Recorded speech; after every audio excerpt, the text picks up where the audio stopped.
یو سوال چې نو معنا بار بار چې نو هغه تاسو کیږي او هغه دا دی چې آیا پی او آر او ای سی سی کنورټ کیږي شناختی کارت ته سی ان آی سی ته.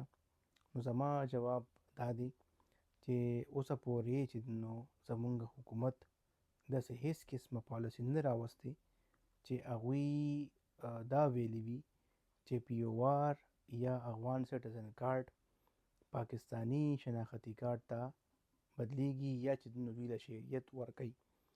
البته سوشل میډیا باندې داسې ډېر قسمه چې ویډیوز راغلل او هغې کې دا وویلی شو چې پی او آر والا یا ای سی سی والا چې کم خلک دي، کم ریفیوجیز دي، کم مهاجرین دي، هغه د نادره ته لاړ شي او نادره سره د خپل کارت جمع کړي او هغوی به ولا پاکستانی شناختی کارت ورکړي.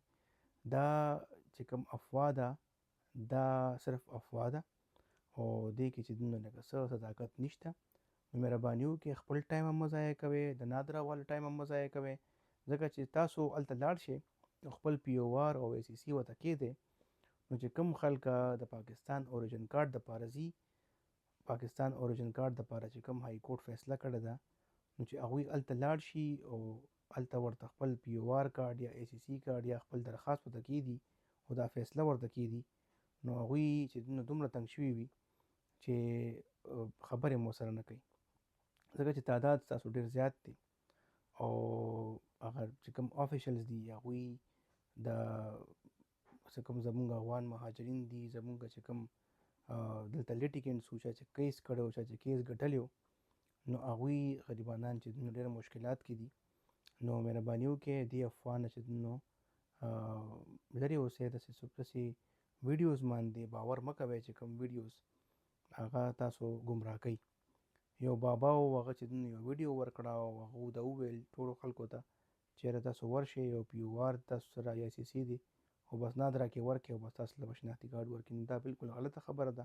شهریت چې څوک ورکوي هغه نادره نه ده، هغه چې انټیریر منسټري ده. انټیریر منسټري سره تاسو چې کله ستاسو ریکوایرمنټس پوره کیږي نو هله چې تاسو ته شهریت ملاویږي، هسې بې څه تاسو له شهریت نه درکوي. او شهریت یو خپله پالیسي ده، د دې باره کې هغه به تاسو ته زه انشاءالله عنقریب شیر کوم چې ای سی سی او پی او آر والا شهریت څنګه اخیستی شي.